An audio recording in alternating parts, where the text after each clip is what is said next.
బిలాము వద్దకు దేవుని ప్రవక్త అయినటువంటి బిలాము వద్దకు కొంతమంది మనుషులను పంపిస్తాడు. ఇశ్రాయేలు ప్రజలు ఎలా ఉన్నారంట? వాళ్ళు భూతలమును కప్పేవారుగా ఉన్నారు. అంటే ఎక్కడ చూసినా వాళ్ళే కనిపిస్తున్నారు, ఇంకా వేరే ఎవరు కూడా కనబడటం లేదు. అంటే భూతలమును కప్పడం అంటే అంటే మనుష్యులతో భూమి, వాళ్ళు ఉన్నటువంటి రాజ్యము మనుష్యులతో మొత్తం నిండిపోయింది. ఒక 30% మంది అన్యులు ఉంటే 70% మంది ఇశ్రాయేలు ప్రజలు ఉన్నారు. అప్పుడు వాళ్ళు భయపడతారా? భయపడరా? శత్రువులు 70% మంది ఉన్నారు. అన్యులు అంటే దేవుని ఎరుగినటువంటి వారు శత్రువులు 30% ఉన్నారు. ఎవరికైనా సరే భయం ఉంటుంది. ఇప్పుడు నా వెనకతల ఈ రోజుల్లో చాలామంది సేవకులు కూడా వాళ్ళ వెనకతల బౌన్సర్లను పెట్టుకుంటున్నారు. తెలుసా మీకు? తెలుసా బౌన్సర్లు అంటే? తెలుసా? మా చెల్లి కరెక్ట్ చెప్పింది. ఎవరంట? బాడీ గార్డ్స్, అంగరక్షకులు. అంటే పేరు మోసినటువంటి, పేరు ప్రఖ్యాతులు సంపాదించినటువంటి, గొప్ప ఘనత వహించినటువంటి దైవజనులు వాళ్ళ వెనకతల బాడీ గార్డులను పెట్టుకుంటున్నారు, బౌన్సర్స్ని. వాళ్ళపైన వచ్చి ఎక్కడ దాడి చేస్తారో అని పెట్టుకుంటున్నారు. మరి ఆ రోజుల్లో పౌలు కొన్ని వందల దేశాలు ఆయన ప్రయాణం చేస్తూ కాలినడకన, ఓడలో, పడవలో, ఆయన ఒక్కడే కాదు, పేతురు, యోహాన్లు వీళ్ళందరూ కూడా ఎక్కువ శాతం కాలినడకనే ప్రయాణం చేసేవారు. అప్పుడప్పుడు ఓడల్లో, పడవల్లో, అట్లాగా గుర్రాలపైన వెళ్తూ వాళ్ళు ఏం చేసేవారంటే దేవునిని ఎరిగినటువంటి ప్రాంతాలకు వెళ్ళి అక్కడ సువార్తను ప్రకటించేవారు. వాళ్ళకి ఎంతమంది శత్రువులు అండి? చాలామంది శత్రువులు ఉన్నారు. కానీ ఏ ఒక్కరు కూడా బాడీ గార్డులను పెట్టుకోలేదు, అసిస్టెంట్లను పెట్టుకోలేదు, బౌన్సర్స్ని పెట్టుకోలేదు. వాళ్ళు ఎట్లా అంటే దేవుని దృష్టిలో ఒక యథార్థమైనటువంటి సేవ జరిగించినటువంటి వారుగా వారు కనబడుతున్నారు. కానీ ఈ రోజుల్లో ఆ విధంగా లేదు, అంత భిన్నంగా ఉంది. నువ్వు యథార్థంగా, సత్యంగా నువ్వు సేవ జరిగిస్తున్నట్లయితే నీకు బాడీ గార్డులతో పనే ఉంటుంది, నీకు అంగరక్షకులను పెట్టుకునే అవసరమే ఉంటుంది, నీకు గన్మెన్లతో పనే ఉంటుంది, అవసరం ఉండదు. కొంతమంది నా వెనకతల 10 మంది ఉంటే నన్ను చూస్తారు, నన్ను కేర్ చేస్తారు, లేకపోతే నాకు ఘనత ఉంటుంది అని ఇలాగ కొంతమంది పెట్టుకునే వాళ్ళు కూడా అట్లా ఉంటారు. ఇక్కడ ఏం జరిగిందంటే వీళ్ళ ఇశ్రాయేలు ప్రజలు వాళ్ళు ఉన్నటువంటి ఆ యొక్క భూభాగంలో మొత్తం ఎక్కడ చూసినా వాళ్ళే కనబడతారు. అప్పుడు శత్రువులకి ఏమైందంటే ఆ యొక్క బాలాకు రాజు బిలాము దగ్గరికి మనుషుల్ని పంపించి ఈ ఇశ్రాయేలు ప్రజలను శపించమని అడుగుతాడు. అయితే ఈ బిలాము మొదటిసారిగా నేను శపించకూడదు అన్నప్పుడు ఆ బాలాకు ఏం చేస్తాడు? నేను నిన్ను బాగా చూసుకుంటాను, నీకు కావలసినంత బంగారం ఇస్తాను, నిన్ను హెచ్చిస్తాను, నీకు అన్ని రకాలుగా కావాల్సిన వెండి, బంగారము, నువ్వు ఉండడానికి మంచి అంతఃపురము, మంచి ఇల్లు, నిన్ను అన్ని రకాలుగా నిన్ను గొప్పవాడిని చేస్తాను అని బిలాము ప్రవక్తకు ఆయన ఒక ఆశ చూపిస్తాడు. ఆశ చూపించినప్పుడు దేవుని సేవకునిగా అటువంటి ఆశను మరి తిరస్కరించేవాడుగా ఉండాలి. అయితే తిరస్కరించాడు. కానీ ఆయన ఒకవైపు ఒక మనస్సు ఎటువైపు ఉంది? బంగారం వైపు, వెండి వైపు, ఆయన ఇచ్చే బహుమానాల వైపే ఆయన మనస్సు ఉంది. ఇంకొక వైపు దేవుని మాటలు గుర్తొస్తున్నాయి, నువ్వు ఆ పని చేయకూడదు. దేవుడు చెప్తున్నాడు, ఇశ్రాయేలు ప్రజలు నా వాళ్ళు, నువ్వు వాళ్ళని శపించడానికి వీల్లేదు అని దేవుడు చెప్తున్నాడు. యువతల బాలాక రాజు ఏమంటున్నాడు? నేను నీకు కావలసినంత బంగారం ఇస్తాను, నీకు వెండి ఇస్తాను, మంచి ఇల్లు ఇస్తాను, మంచి వాహనాలు ఇస్తాను, మంచి రథాలు ఇస్తాను, గుర్రాలు ఇస్తాను అని ఇతను ఆశ చూపిస్తున్నాడు. మరి ఒకరోజు బయలుదేరి బిలాము గాడిద పైన ఇద్దరు పని వాళ్ళతో వెళ్తున్నాడు. అక్కడ ఏం జరిగింది?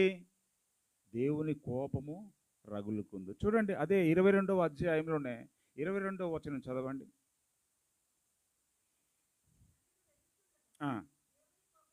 దేవుని కోపము ఎందుకు రగులుకుందండి దేవుని కోపం? దేవుడు ఏం చెప్పాడు? నువ్వు శపించడానికి వెళ్ళకూడదు, వీలు లేదన్నాడు. అతడు ఏం చేశాడు?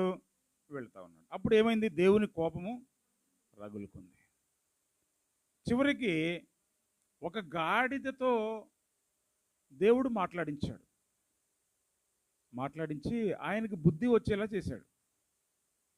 ఒక మానవునికి బుద్ధి రావాలి అంటే, ఒక మానవుడు తను చేసినటువంటి తప్పును తెలుసుకోవాలి అంటే దేవుడు దేనిని ఉపయోగించాడు?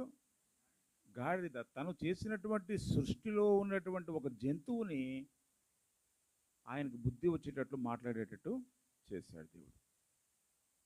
చూడండి, మరి వాళ్ళిచ్చే ఆ శత్రు రాజు అయినటువంటి ఆ యొక్క బాలాకు ఇచ్చే బహుమానాల కోసం చూస్తున్నాడు. దేవుని కోపం ఏమైంది? ఆయన పైన రగులుకుంది. ఇహలోక భోగభాగ్యాల కన్నా, మరి వెండి బంగారాల కన్నా, మరి అంతస్తుల కన్నా, ఐశ్వర్యం కన్నా దేవుడిచ్చే బహుమానం వైపే మనము చూసేవారుగా, మన గురి గమ్యం కలిగి ఉండేవారుగా మనం ఉండాలి. హల్లెలూయా, హల్లెలూయా. అయితే చూడండి, ఇక్కడ బిలాము గురించి ఆలోచించాం. అలాంటప్పుడు ఏమవుతుందంటే, ఇహలోక ఐశ్వర్యం వైపు మనం చూసినప్పుడు దేవుని దర్శనాన్ని మనం కోల్పోతాం. ఏం కోల్పోతాం రమేష్? దేవుని యొక్క దర్శనాన్ని మనం కోల్పోతాం. ఇంకొక వ్యక్తిని కూడా మనం చూద్దాం. రాజుల 2వ గ్రంథము 5వ అధ్యాయం. రాజులు 2వ గ్రంథము 5వ అధ్యాయము 20వ వచనం.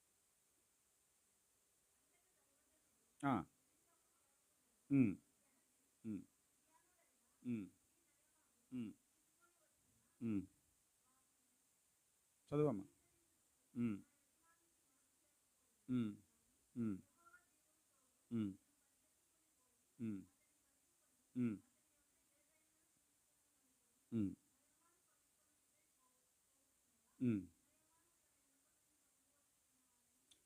చాలమ్మ. ఇక్కడ ఏం జరిగిందంటే, ఇక్కడ ఈ అధ్యాయం అంతట్లో కూడా సిరియా సైన్యాధిపతి అయినటువంటి నయమానుకు ఒక కుష్టు రోగం ఉంటుంది. ఏముంటుందమ్మా? కుష్టు రోగం.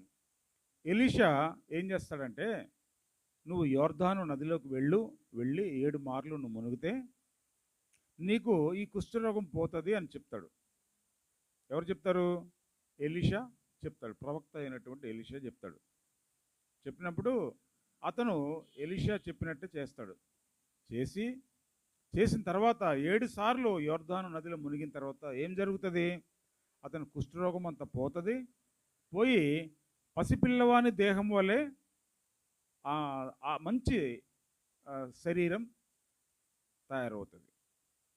అప్పుడు ఆ నయమాను ఏం చేస్తాడంటే, అయ్యా నేను నీ గురించి పట్టు వస్త్రాలు తెచ్చాను. మన భాషలో ఏమంటారు? పట్టు పీతాంబరాలు అంటారు కదా, అంతే కదా. నీ గురించి తెచ్చాను, వెండి బంగారం తెచ్చాను, ఇంకా కావలసిన విలువైన వస్తువులు చాలా తీసుకొచ్చాను, అవన్నీ మీరు కూడా తీసుకోండి అని ఎలీషాకి ఇవ్వడానికి ట్రై చేస్తాడు. ఎవరు? నయమాను. చేసిన తర్వాత నయమాను ఇచ్చే వస్తువులు చాలా ఖరీదైనవి, చాలా విలువైనవి.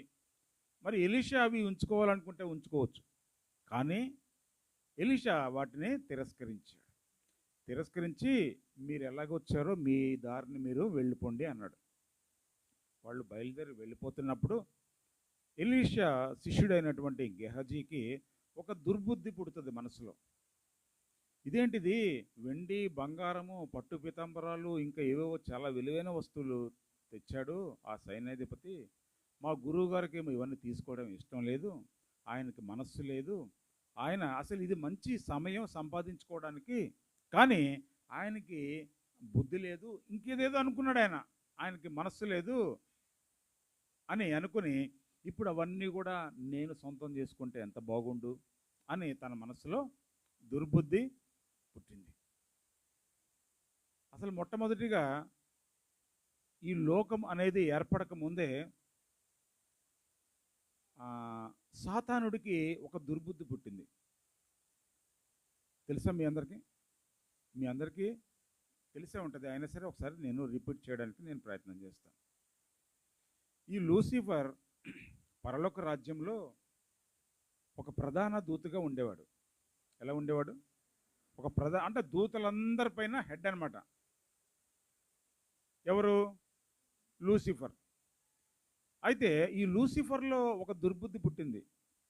ఏంటంటే దేవుడు సింహాసనం మీద కూర్చున్నాడు కదా, ఆయన కన్నా మరి ఎత్తైనటువంటి స్థానంలో సింహాసనం వేసుకొని నేను కూర్చుంటే ఎంత బాగుండు అని దుర్బుద్ధి ఎవరిలో పుట్టిందండి?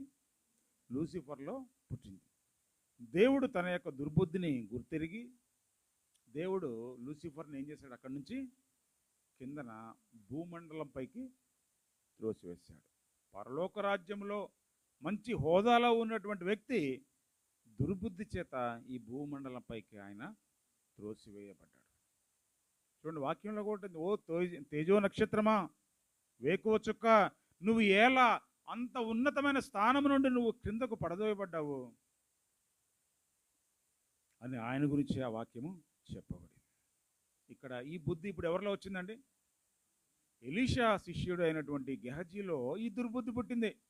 ఇది మంచి సమయము సంపాదించుకోవడానికి, కానీ మా గురువుగారు వాటిని తిరస్కరించాడు, వాళ్లను రిటర్న్ పంపించేశాడు. ఆ వస్తువులు నేను తెచ్చుకుంటే నాకు, నా సంతానానికి, నా తరతరాలకు తిన్నా సరే తరగని ఆస్తి అని ఆ రిటర్న్ వెళ్ళిపోతున్నటువంటి ఆ యొక్క నయమాను రథం వెనకతల పరిగెత్తుకుంటూ వెళ్తాడు. వెళ్ళి నయమాను చూస్తాడు, ఎవరో వస్తున్నారు పరిగెత్తుకుంటా అని రథాన్ని ఆపుతాడు. అప్పుడు ఈ గెహజీ ఏం చెప్తాడంటే, అయ్యా ఇప్పుడే మా గురువుగారింటికి 2 చుట్టాలు వచ్చారు, వాళ్ళకి మా గురువుగారు కొన్ని వస్తువులు పెట్టాలనుకున్నాడు, బట్టలు ఇవ్వాలనుకుంటున్నాడు. మీరు ఏవైతే మీరు మా గురువుగారికి సమర్పించాలనుకున్నారో వాటిని ఇస్తే మళ్ళీ తీసుకెళ్ళి మా గురువుగారికి ఇచ్చేస్తాను అని అన్నాడు. సరే, అంతకన్నా మంచిదేముంది, ఈ మొత్తం కూడా నువ్వు తీసుకెళ్ళిపోమని చెప్పాడు. తీసుకున్న తర్వాత ఆ తర్వాత చివరికి ఏమైందండి ఆ గెహజీకి?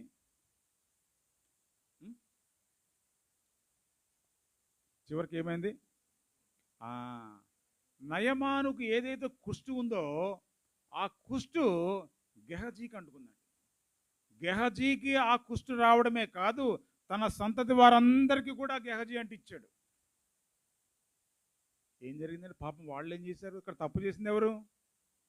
గెహజీ తప్పు చేశాడు. గెహజీలో దుర్బుద్ధి పుట్టింది. మరి ఏదన్నా పనిష్మెంట్ వస్తే గెహజీనే శిక్షించాలి. కానీ దేవుడు ఏం చేశాడు? వాళ్ళ సంతతి వారందరినీ కూడా ఆ కుష్టు అంటించేశాడు. చూడండి, ఈ రోజుల్లో షుగరు, థైరాయిడ్, బీపీ ఇవన్నీ కూడా వంశపారంపర్యంగా వస్తూ ఉంటాయి. ఇప్పుడు ఎవరైతే, ఇప్పుడు నేనున్నాను, నేను మా నాన్న తిట్టుకుంటూ ఉంటాను. మా నాన్న ఎవరిని తిట్టుకుంటాడు? మా తాతని తిట్టుకుంటాడు. మా తాత వాళ్ళ నాన్నని తిట్టుకుంటాడు. ఊరు నాయన, మాకు ఆస్తుపాస్తులు ఇవ్వకపోయినా పర్వాలేదురా బాబు, ఈ షుగర్లు ఎందుకు ఇచ్చావు, ఈ బీపీలు ఎందుకు ఇచ్చావు, ఈ థైరాయిడ్ ఎందుకు ఇచ్చావు అంటే అవన్నీ కూడా వంశపారంపర్యంగా వస్తుంది. ఇక్కడ ఇదే జరిగింది. గెహజీ శిక్షకు అసలు ఎవరు అర్హుడు? గెహజీకి శిక్ష రావాలి, కానీ తన సంతతి వారందరికీ కూడా కుష్ఠరోగం, అది ఒక శాపంగా మారిపోయింది. దేని వెనకాల పరిగెత్తాడు గెహజీ? ఆ డబ్బు, ఆ ఐశ్వర్యాన్ని వెనకతల పరిగెత్తి కుష్ఠరోగాన్ని తెచ్చుకున్నాడు. బిలాము బాలాకు రాజిచ్చే బహుమానం వెంట పరిగెత్తి దేవుని కోపము అతనిపైన రగులుకునేటట్లు తెచ్చుకున్నాడు పరిస్థితి. చూడండి, ఇంకొక మాట కూడా చూద్దాం. సంసోను అనే మనకు తెలుసు, సంసోను ఎటువంటి వాడు అంటే సంసోను బలాఢ్యుడు, చూడండి, న్యాయాధిపతుల గ్రంథం 16వ అధ్యాయం.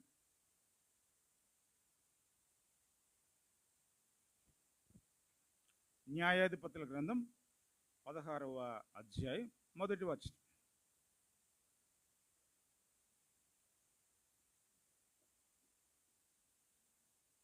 16 మొదటి వచనం. తర్వాత సంసోను గాజాకు వెళ్ళి వేశ్యను ఒకతిని చూచి ఆమె పంచలోకి చేరాడు. ఎక్కడ చేరాడండి? ఎవరు ఈ సంసోను? బలాఢ్యుడు, పరాక్రమశాలి. ఎటువంటి వాడు? చూడండి 17వ వచనంలో ఉందో అతను ఎటువంటి వాడు. అదే అధ్యాయంలో 17వ వచనం. అప్పుడు అతడు, నేను నా తల్లి గర్భమున పుట్టినది మొదలుకొని దేవునికి నాజీరు చేయబడినటువంటి వాడను. అంటే నాజీరు చేయబడడం అంటే నేను దేవుని కొరకు నాజీరు చేయబడినటువంటి వాడను, అంటే నేను దేవుని కొరకు ప్రత్యేకించబడినటువంటి వాడను. దేవుని సేవకు నా తల్లి ప్రతిష్ఠించుకుంది. నేను ఒక్కసారి కూడా నేను హెయిర్ కటింగ్ వేయించుకోలేదు. అంటే నా తల్లి ఆ విధంగా మొక్కుకుంది దేవుడికి. చదువు ఇక్కడే. అయితే అతనికి ఉన్నటువంటి ఈ వీక్నెస్ ఏంటి? తన తల వెంట్రుకలు కత్తిరించిన ఎడల అతని బలమంతా పోతుంది. తనలో ఉన్నటువంటి ఆ యొక్క బలంలో ఉన్నటువంటి ఆ సీక్రెట్ని ఇక్కడ ఎవరికి చెప్పాడండి? పోనీ ఇశ్రాయేలు ప్రజలలో చాలామంది ఉన్నారు అమ్మాయిలు, మరి ఏదో ఒక అమ్మాయిని ఇష్టపడి చేసుకోవచ్చు కదా. ఇక్కడ ఎక్కడికి వెళ్ళాడు? వేశ్య దగ్గరికి వెళ్ళాడు. గాజాలో ఉన్నటువంటి వేశ్య. ఈ గాజా అనే ప్రాంతము ఇప్పటికీ కూడా యుద్ధంలోనే ఉంది. తెలుసా మీకు? ఇప్పటికీ కూడా ఇజ్రాయేల్ దేశము గాజా ప్రాంతం పైన బాంబులు వేస్తూనే ఉంది. వాళ్ళు నాశనం చేస్తూనే ఉంది. గాజా వాళ్ళు కూడా ఇజ్రాయేల్ పైన బాంబులు వేస్తున్నారు. అంతకన్నా రెట్టింపు స్థాయిలో గాజాపై ఇజ్రాయేలు ప్రజలు, అంటే ఆ సైనికులు ఈరోజు కూడా బాంబులు వేస్తూనే ఉన్నారు. యుద్ధ వాతావరణం జరుగుతూనే ఉంది. గాజా అంత భయంకరమైన దేశం. అటువంటి ప్రాంతానికి, అంటే దేవుని తిరస్కరించినటువంటి జనుల మధ్యకు వెళ్ళి ఈ సంసోను అక్కడ ఒక అమ్మాయిని ప్రేమించాడు. ప్రేమించి లాస్ట్కి ఏమైపోయాడండి? ఏమైపోయాడు? ఒక గుడ్డివాడైపోయాడు. ప్రేమలో పడిపోయి ఏమైపోయాడు? గుడ్డివాడైపోయాడు. ఇందాక మన పాస్టర్ గారు చెప్పారు కదా, మనసు ఇచ్చేసానండి. ఏమి ఇచ్చేశారు? మనసు ఇచ్చేసారు. ఆ విధంగా గాజాకు వెళ్ళి ఒక వేశ్యకు తన మనసు ఇచ్చేశాడు. మనసు ఇచ్చిన తర్వాత ఏం జరిగింది? చివరకు గుడ్డివాడైపోయాడు సంసోను. బలాఢ్యుడైనటువంటి సంసోను, ఒక పరాక్రమశాలి, నాజీరు చేయబడినటువంటి వాడు, ప్రతిష్ఠించబడినటువంటి వాడు, ఒక ప్రత్యేక జీవితం జీవించవలసినటువంటి వాడు, ఇదిగో ఇప్పుడు కటకటాల్లో ఉన్నాడు, చెరసాల్లో ఉన్నాడు, ఆ బందీ గృహంలో ఉన్నాడు. వెంట్రుకలన్నీ కత్తిరించారు. గుడ్డివాడుగా తిరుగటి విసురుతూ ఉన్నాడు. దేవుని యొక్క దర్శనాన్ని ఆయన కోల్పోయాడు. అమ్మాయిల వెంట పడ్డాడు, దేవుని దర్శనాన్ని కోల్పోయాడు. చూడండి, ఇంకొక మాట కూడా చూద్దాం. రాజుల మొదటి గ్రంథం 11వ అధ్యాయం 3వ వచనం. స్త్రీల వెంట పడినటువంటి మరొక వ్యక్తి కూడా చూద్దాం. రాజులు మొదటి గ్రంథం 11వ అధ్యాయము 3వ వచనం. ఎంతమంది ఉన్నారంట? 700 మంది రాజకుమార్తెలైన భార్యలు,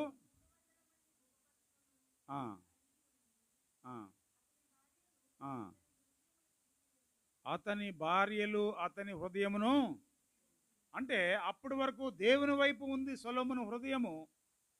ఈ సొలొమోను హృదయాన్ని ఈ 1000 మంది కలిసి ఏం చేశారండి? వాళ్ళ వైపు త్రిప్పుకున్నారు. అప్పటి వరకు దేవుని పైన ఆనుకున్నటువంటి సొలొమోను హృదయము ఆ యొక్క అన్య స్త్రీలైనటువంటి ఆ 1000 మంది భార్యల చేత అతడు త్రిప్పివేయబడ్డాడు.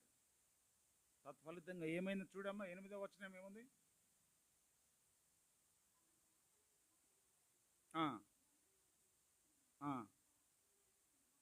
పరస్త్రీలైన తన భార్య నిమిత్తము అతడు ఈ విధముగా చేసుకుంటూ వచ్చాడు. అలాగే 6వ వచనం చదువునన్నా. సొలొమోను యెహోవా దృష్టికి చెడు నడత నడిచి తన తండ్రి అయిన దావీదు అనుసరించినట్లు యథార్థ హృదయముతో యెహోవాను అనుసరించలేదు. అంటే ఏమైంది ఆయన హృదయము? దేవుని ఎదుట ఒకప్పుడు యథార్థముగా ఉంది ఆయన హృదయము. ఇప్పుడు ఏమైంది ఆయన హృదయము? పరస్త్రీల వైపు, అన్య దేవతల వైపు ఆయన హృదయము తిప్పివేయబడింది.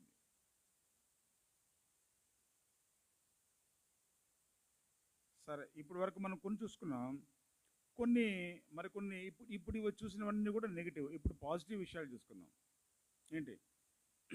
ఆదికాండము 45వ అధ్యాయం.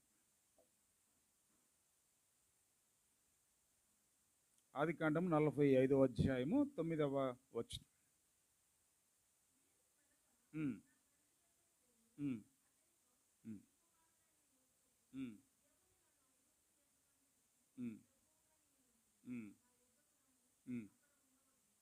ఎలా ఏం చేశాడంట? ఐగుప్తు దేశానికి యోసేపును ఒక ప్రభువుగా నియమించాడు. అంటే ప్రధానమంత్రి స్థానాన్ని ఇచ్చాడు దేవుడు. ఒకేసారి ఆ స్థానం రాదండి. ఒకప్పుడు ఎక్కడ ఉండేవాడు యోసేపు? గొర్రెలు కాచుకుంటూ అడవుల్లో ఉండేవాడు. ఆ తర్వాత మిద్యానీయులకు అమ్మబడ్డాడు. అన్నలు ద్వేషించారు, గోతులో పడేశారు. మిద్యానీయులు కొనుక్కొని తీసుకెళ్ళిపోయారు వాళ్ళ రాజ్యానికి, ఐగుప్తుకు తీసుకెళ్ళిపోయిన తర్వాత ఆ తర్వాత కొన్ని రోజులు పోతీఫరు భార్య ఏం చేసింది? నాతో పాపం చేయమని ఆమె ప్రోత్సహించినప్పుడు అతడు పాపం చేయకుండా అక్కడి నుంచి పారిపోయినటువంటి వ్యక్తిగా ఆయన కనబడతా ఉన్నాడు. ఆ తర్వాత జైలు జీవితాన్ని అనుభవించాడు, కారాగారంలో వేయబడ్డాడు. దేవుడు అతన్ని దర్శించి అతనికి అన్నీ కూడా అనుకూలంగా దేవుడు చేయించాడు. ఏం చేశాడండి? యథార్థముగా ఉన్నటువంటి యోసేపును దేవుడు ఒక ఐగుప్తు రాజ్యములో ఒక ప్రధానమంత్రి స్థానంలోకి దేవుడు ఆయనని తీసుకుని వెళ్ళాడు. ఎలాగుండడం వల్ల? నీతిగా, న్యాయముగా, సత్యముగా, యథార్థముగా ఉండబట్టే దేవుడు ఆయనను ఆ స్థానంలో ఉంచాడు. అలాగే యోబు గురించి ఆలోచిస్తే చదువునన్న. యోబు 1వ అధ్యాయం.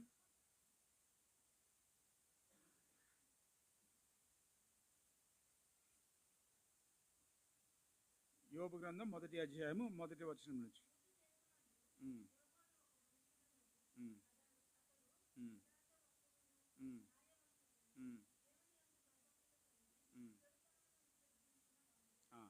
ఎటువంటి వాడంట? యథార్థవర్తనుడు, న్యాయవంతుడు, దేవుని యందు భయభక్తులు కలిగినటువంటి వాడు, చెడుతనమును విసర్జించినటువంటి వాడు. ఆయనకి ఎన్ని కష్టాలు వచ్చినా సరే, మరి తనకున్నటువంటి 10 మంది సంతానం మరణించినప్పటికీ, తనకున్నటువంటి ఎడ్లు, ఒంటెలు, ఆ గాడిదలు, ఏవైతే సంపదలు ఉన్నాయో, పనివారు, తనకున్నటువంటి పొలము, తోటలు అన్నీ కూడా మరి పోయినా సరే తనకున్నటువంటి సమస్తము కూడా సాతానుడు ఏం చేశాడు? మన భాషలో చెప్పాలంటే కొర్నేలి సాతానుడు ఏం చేశాడు? మన భాషలో చెప్పాలంటే కబ్జా చేశాడు. ఏం చేశాడు? కబ్జా చేశాడు సాతానుడు. కబ్జా చేసిన తర్వాత ఆ తర్వాత ఏమైంది? అయినా సరే తన యథార్థతను పోగొట్టుకోలేదు, నీతిని పోగొట్టుకోలేదు. అదేవిధంగా మరి భార్య కూడా లాస్ట్కి నిందించి నానా మాటలు అన్నప్పటికీ లాస్ట్కి ఏమైంది? దేవుడే ఇచ్చాడు, దేవుడే తీసుకున్నాడు. యెహోవా నామమునకే మహిమ కలుగునుగాక. చూడండి ఎంత సత్యవంతుడు, ఎంత యథార్థవంతుడు. లాస్ట్కి మళ్ళా తిరిగి దేవుడు ఏం చేశాడు? తన యథార్థతను బట్టి దేవుడు తన పోగొట్టుకున్నటువంటి ఆస్తికి మళ్ళీ 2 అంతలు ఇచ్చాడు. మళ్ళీ చనిపోయినటువంటి పిల్లలు 7 మంది అబ్బాయిలు 3 అమ్మాయిలు యోబుకి. మళ్ళా వాళ్ళు 10 మంది మళ్ళీ పుట్టారు యోబుకి. అదొకటే డబల్ కాలేదు, మిగతావన్నీ కూడా ఎన్నైతే ఉన్నాయో ఆస్తులు అన్నీ కూడా డబుల్ అయిపోయినాయి. ఎలా డబుల్ అయిపోయినాయి? అంతగా రెట్టింపు ఆశీర్వాదం ఎలా వచ్చిందంటే యథార్థతను ఆయన విడిచిపెట్టలేదు. కాబట్టి ఆయన చూడండి, నాకు ఒక చిన్న మాట నాకు చాలా హ్యాపీ అనిపిస్తుంది. అదే యోబు గ్రంథం లాస్ట్ అధ్యాయంలోనే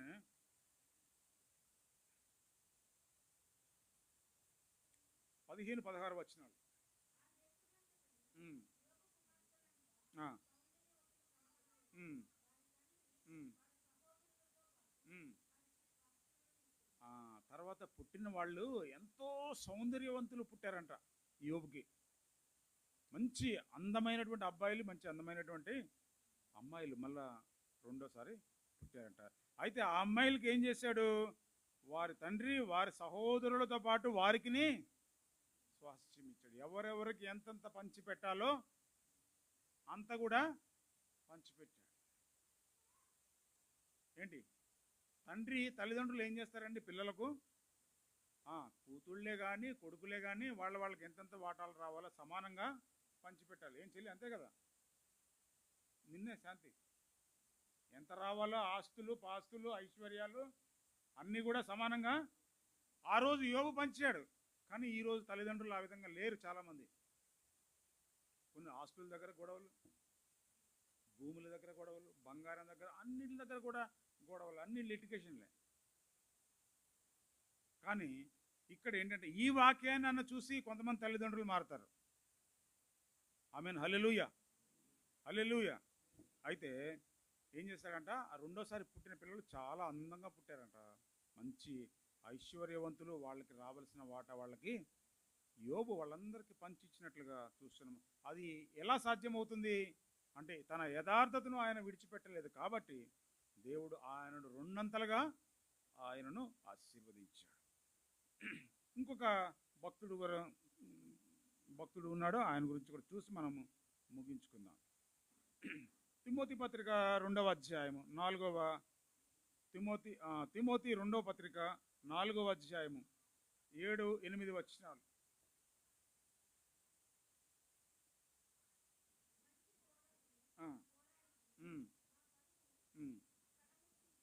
ఎవరు చెప్తున్నారు ఈ మాటలు? అపోస్తులుడైన పౌలు ఏంటి తిమోతికి రాస్తూ ఈ మాట చెప్తూ ఉన్నాడు. ఆయన సత్యము వెంట పరిగెత్తేవాడిగా ఉన్నాడు. దేని వెంట పరిగెత్తాడండి పౌలు? సత్యము వెంట పరిగెత్తాడు, అమ్మాయిల వెంట పరిగెత్తలేదు. తమ్ముడు చెల్లి ఏంటి, దేని వెంట పరిగెత్తాడు పౌలు? సత్యము వెంట ఆయన పరిగెత్తాడు. పరిగెట్టి నేను మంచి పోరాటము పోరాడుతుని, నా పరుగు అంటే నేను ఈ లోకంలో నేను ఎంత చేయాలో అంత చేశాను, ఇంకేమీ కూడా బ్యాలెన్స్ ఏమీ లేదు. విశ్వాసాన్ని కాపాడుకున్నాను. హల్లెలూయా, హల్లెలూయా. ఇక మీదట నా కొరకు నీతి కిరీటం ఉంది, పైన పరలోకం. చాలమ్మ, ఏముంది? దేవుడు పరలోకంలో నా గురించి ఒక మంచి బహుమానం ఏర్పాటు చేశాడు, ఒక గోల్డ్ మెడల్ ఏర్పాటు చేశాడు, ఒక కిరీటాన్ని, ఒక క్రౌన్ ఏర్పాటు చేశాడు. ఎందుకంటే నేను ఈ లోకములో ఉన్నప్పుడు నేను సత్యవంతుడిగా జీవించాను, యథార్థవంతుడిగా జీవించాను, దేవుని కొరకు నమ్మకమైనటువంటి వాడిగా జీవించాడు. కాబట్టే ఆయన కొరకు దేవుడు నీతి కిరీటాన్ని సిద్ధం చేశాడు. మరి మన కొరకు ఆయనే సిద్ధపరుస్తున్నాడు. ఇదిగో నేను మీ కొరకు స్థలములు సిద్ధపరచి వెళ్తున్నాను, నేనుండు స్థలములో మీరు కూడా ఉండులాగున మీ కొరకు నేను అక్కడ పైన కొన్ని కట్టడాలను ఏర్పరుస్తున్నాను. హల్లెలూయా. చూడండి ఎంత మంచి దేవుడు. మరి తన బిడ్డలు పరలోకానికి వచ్చిన తర్వాత కూడా ఇబ్బంది పడకూడదని అక్కడ మన గురించే ముందుగా కట్టడాలు ఆయన కట్టించి సిద్ధపరుస్తున్నాడు. కాబట్టి మనం అనేక భక్తుల గురించి మనం ఆలోచించాం. చూడండి, బహుమానం వెంట పరిగెత్తి దేవుని దర్శనాన్ని కోల్పోయాడు. ఎవరు? బిలాము. అలాగే ధనం వెంట ఈ లోకభోగములు ఐశ్వర్యాన్ని వెంట పరిగెత్తి గెహజీ ఏం తెచ్చుకున్నాడు? కుష్ఠరోగాన్ని తెచ్చుకున్నాడు. తన సంతతి వారందరికీ కూడా దానిని అంటించాడు. తర్వాత ప్రేమ వెంట పరిగెత్తాడు. అమ్మాయిల వెంట పరిగెత్తి సంసోన్ ఏమైపోయాడు? దేవుని దర్శనాన్ని కోల్పోయాడు. చివరికి గుడ్డివాడిగా మిగిలిపోయాడు. మిగిలిపోతూ లాస్ట్కి ఏమైంది? అందరినీ చంపాడు, తాను కూడా చనిపోయాడు. ఒక నాజీరు చేయబడినటువంటి వ్యక్తి, దేవుని కొరకు ప్రత్యేకించబడినటువంటి వ్యక్తి చివరికి అందరితో పాటు తాను కూడా చనిపోవలసి. చూడు, ఒక్కసారి నువ్వు నాజీరు చేయబడ్డావా, ఒకసారి నువ్వు దేవుని కొరకు నువ్వు ప్రత్యేకించబడ్డావా, నువ్వు ఈ లోకంలో ప్రత్యేకమైనటువంటి జీవితమే నువ్వు జీవించాలి. కాగా ఎవడైనా క్రీస్తునందు ఉన్న ఎడల వాడు నూతన సృష్టి, పాతవన్నీ కూడా గతించిపోయాయి. ఈ 24 సంవత్సరంలో ఎన్నో గతించిపోయాయి. ఇంకొక నెల ఉంటే కొత్త సంవత్సరం రానే వచ్చేస్తుంది.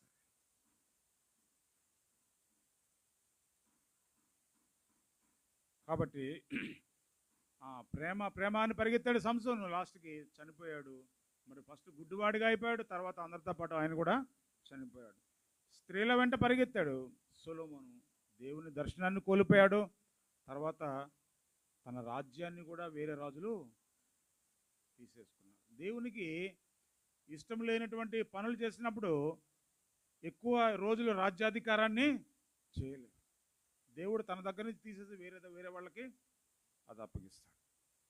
మరి పవిత్రత వెంట పరిగెత్తి యోసేపు ఏం చేశాడు?